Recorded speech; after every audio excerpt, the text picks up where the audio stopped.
The deals that close fast, they're not lucky, they're prepared. And honestly, most sellers, they're doing the exact opposite of what actually accelerates a sale. I've closed over 200 transactions, and I can tell you the difference between a 4-month close and a deal that could drag out for as long as 2 years. And it comes down to 8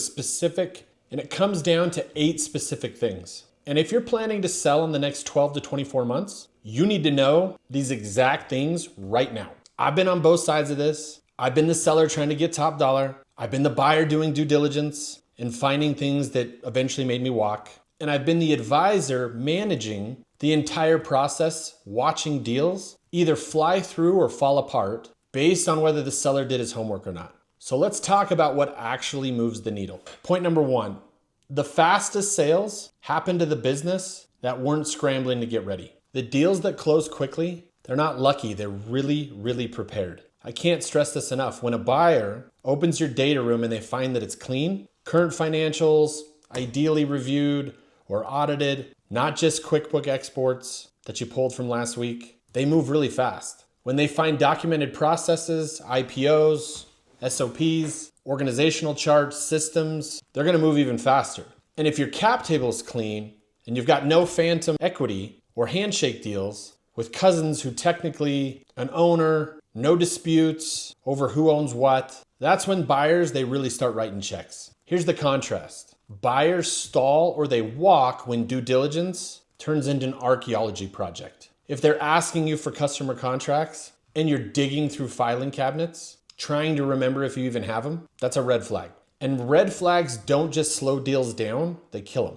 I had a client who kept everything ready year round. Financials updated monthly, contracts organized, processes documented. When the right buyer showed up, we went from the first conversation to signing the LOI in 6 weeks.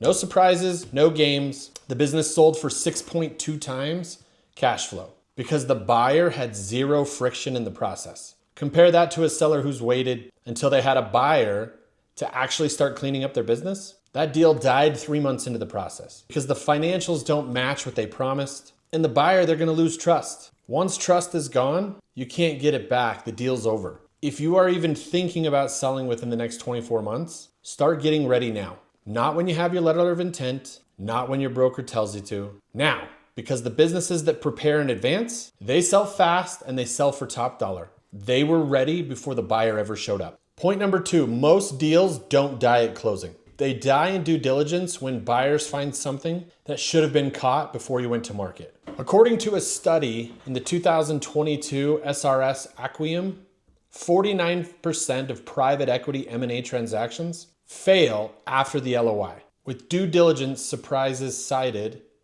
as the leading cause of collapse. Think about that. Half of all the deals that get to the LOI stage, they never make it out of the due diligence phase. And the reason is buyers are changing their minds. It's that something in due diligence revealed the risk a buyer wasn't expecting. And 90% of the time, that risk was probably preventable. Let me walk you through the 4 biggest deal killers that I see. Deal killer number 1, customer concentration. If one client represents more than 20% of your revenue, you've got a big problem. Buyers price that risk heavily, or they'll just walk away. Why? Because if that customer leaves post-sale, then that business is probably gonna collapse. Fix it before you go to market, or at the very least, have a rock solid explanation ready. Get that customer on a long-term contract. Diversify your revenue. Show the buyer it's not as risky as it looks, but don't wait for them to ask about it because by the time they have, you've already lost the leverage. Deal killer number 2, undocumented related party transactions. Owner expenses running through the business, the boat you bought expensed as advertising, the lake house that you rented for your family vacation, the $8,000 monthly car lease. Buyers are gonna find it. And when they do, they're gonna normalize your EBITDA, which means they're gonna subtract those expenses from your earnings and your valuation's probably gonna drop by 30%. Get ahead of it. Document everything. Show them exactly why it's a legitimate business expense and what's a personal perk. The muddier you make it, the harder it will become to sell. Deal killer number 3, verbal contracts. I don't care if you've been working with the same supplier for 10 or 20 years and you trust them like family. If it's not in writing, it doesn't exist to a buyer. vendor agreements, customer contracts, employee offer letters. Get everything documented before you go to market. A buyer who sees verbal agreements assumes you're hiding something or that the relationships are shakier than you're letting on. Don't give them a reason to think that. Deal killer number 4, key man dependency. If the business only works because of you, if you're the one closing every single sale, managing every client relationship, making every decision, buyers are going to price that in heavily, or they'll just walk because what they're buying isn't a business, it's a job. And nobody pays 5 times for a job. Now, this doesn't mean that the business won't sell, but it will take longer and the price will reflect in the risk. If you want to sell faster, start delegating. Build systems, hire people that can run things for you without you. Show the buyer that the business isn't going to fall apart if you leave. Run your own mini due diligence before the buyer does. Hire a firm to do a quality of earnings report. Find the issues now when you have time to fix them instead of finding them 6 weeks into due diligence when the buyer's probably going to lose confidence. Point number 3, the longer your business sits unsold, the more buyers assume something's wrong. We got some research from Biz Buy Sell in 2023. The Insight report shows that businesses priced more than 15% above market comparables take an average of 12 to 18 months longer to sell. And 62% of the overpriced listings, they never close. Let that sink in. If you price your business wrong, there's better than a 50% chance that your business will not sell at all. Here's the mistake that I see all the time with sellers. They think they're protecting their valuation by pricing it high. But what they're actually doing is killing the deal before it ever starts. Serious buyers know what businesses in your industry sell for. They've looked at comps, they've talked to their advisors, and when they see a listing that's 20 to 30% above market, they don't even engage. They select opt out. And here's what happens to those deals that do sit. The longer your business is on the market, the more buyers they assume that something's wrong. Why hasn't it sold yet? What did the other buyers find in due diligence? Is the seller unrealistic? Are the financials sketchy? It becomes a self-fulfilling prophecy. You're not protecting value by holding out for a premium price.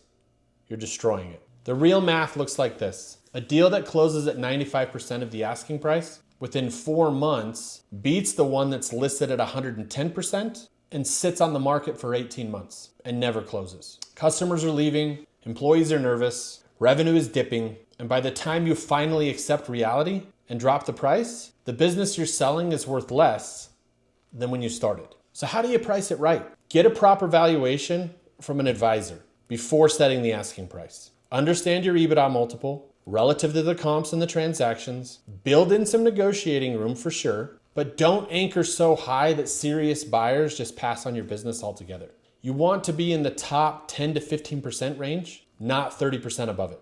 Pricing isn't a negotiation tactic, it's a signal. And if your signal says the seller doesn't understand the market, serious buyers, they're not going to waste their time inquiring about your business. They're going to move on to the next deal. Price it right from day one, and you'll have multiple offers within 60 days. Price it wrong, and you'll be explaining to your spouse for the next 2 years as to why it hasn't sold yet. Now, if you're watching this and you've realized that you've got some work to do before you're ready to sell, that's normal. Most business owners, they're not prepared. But here's the good news. Every single one of these issues is fixable. And the sooner you start, the faster and more profitable the sale is going to be. If you want to know exactly what your business is worth in today's market and you want to sell for maximum value, I offer a free appraisal. It's a $3,000 value, no obligation, no sales pitch, just some free advice and some good eyes on your business to evaluate and let you know what your business would sell for in today's market. You can grab that in the link below in the description. It's completely free. And honestly, if you never hire me, at least you'll know what your business is worth and what you can sell it for in today's market. Point number 4, nothing accelerates a deal like a buyer who thinks they might lose it. A well-run process with multiple bidders creates urgency without you having to manufacture it. And I'm not talking about playing games or pitting buyers against each other in some sleazy auction. I'm talking about a controlled, professional process where serious buyers know they're not the only ones on the table. Here's what happens when you run a competitive bidding process the proper way. Price improves, structure improves, reps and warranties get negotiated differently, and most importantly, you prevent a single buyer from using exclusivity as a slow walk tactic. Because once you give a buyer exclusivity, you lose all leverage. If they decide to drag their feet, retrade terms, or nickel and dime you in due diligence, what are you going to do? Walk away, start over? No, you're stuck. Even if you have one obvious strategic buyer in mind, maybe it's a competitor, maybe it's a private equity firm that's been circling around you for years, get 2 or 3 other people or buyers in that process before granting exclusivity. You don't have to tell the strategic buyer they're your second choice, but you do need to create the perception that if they don't move quickly and fairly, someone else will. The threat of competition is more powerful than the competition itself. I've seen buyers who were dragging their feet for months suddenly close. In 3 weeks, the momentum that they found out another buyer was interested. It's human nature. Nobody wants to lose a deal that they've been working on. Don't run a single buyer process unless you have no other choice. Even if it feels easier, even if the buyer is offering a great price and terms, you're leaving money on the table. Multiple bidders compress timeline, improve terms, and give you the options when things go sideways. Always run competitive tension. Point number 5, the number one cause of a deal dragging is a buyer requesting something and waiting days or weeks to receive it. Buyers, they hate waiting for documents. And when they have to wait, one of 2 things happen. They either lose momentum or they start questioning the deal, or they assume you're hiding something. Either way, the deal slows down or it dies. Sellers who pre-populate their data room thoroughly before signing the first NDA cut due diligence in half. I've seen it happen several times. When a buyer's attorney asks for a customer contract on Tuesday and they have it by Wednesday morning, this signals competence. It signals transparency. It signals that this deal is going to close. Break your data room into clear categories: financial, legal, HR, customer concentration, IP, operations, tax. Every document that a buyer is probably going to want to see, you should already have it ready to go. If you're not sure what to include, ask your advisor for a checklist, but don't wait until you're in the deal to start gathering stuff. I worked with a seller who had everything ready: 3 years of financials, reviewed by a CPA, all contracts scanned and organized, an organizational chart, a customer list, vendor agreements, listing docs. When we launched the process, buyers moved through due diligence in 4 weeks instead of 12. You compare that to a seller who I saw was digging through boxes in their storage unit trying to find certain documents. That deal died because the buyer lost interest and they got frustrated during due diligence because the seller really didn't even know what he owned. Your data room isn't just a file dump. It's a signal. It tells the buyer whether you're serious, whether you're organized, and whether the deal is going to be a nightmare or a smooth close. Build it right, build it early, and you'll move faster than 90% of the market. Point number 6, the business you're selling should look as good at closing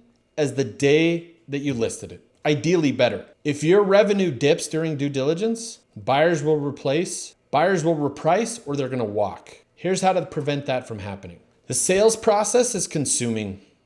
It takes time, it takes energy, it takes focus. And a lot of founders, they take their eye off the ball. That's a massive mistake. Because if revenue dips, if a key customer churns, if employees start leaving because they sense something's up, buyers are going to notice. And when they notice, they reprice or they walk. I've seen deals get retraded $500,000. I've seen deals get retraded by $500,000 because the revenue dropped by 10% during the 3-month due diligence period. The buyer's argument: the business isn't performing the way you said it was. We're taking on more risk. The price needs to reflect that. And you know what? They're right. You can't sell a business based on a trailing 12-month performance and then let it fall apart before closing. Designate someone internally to keep the operation going while you handle the deal. If you don't have a COO or a GM who can do that, hire one temporarily or bring in a consultant. And if that's not possible, that's another argument for hiring an advisor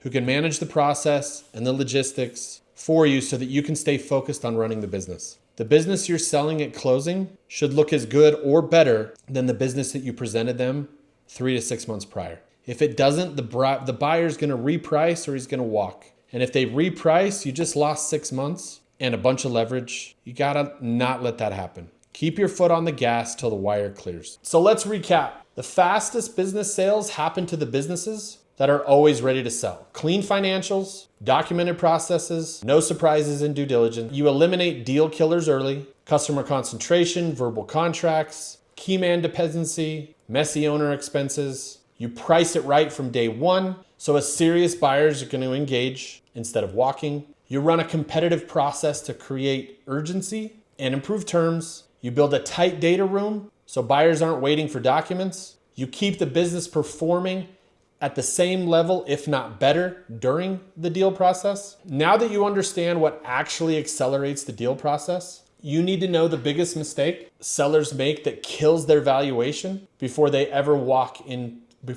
meet a buyer. In my next video, the $2 million mistake every seller makes and how to avoid it. I'll show you exactly how to avoid it and how to fix it before it costs you. Click here to watch now.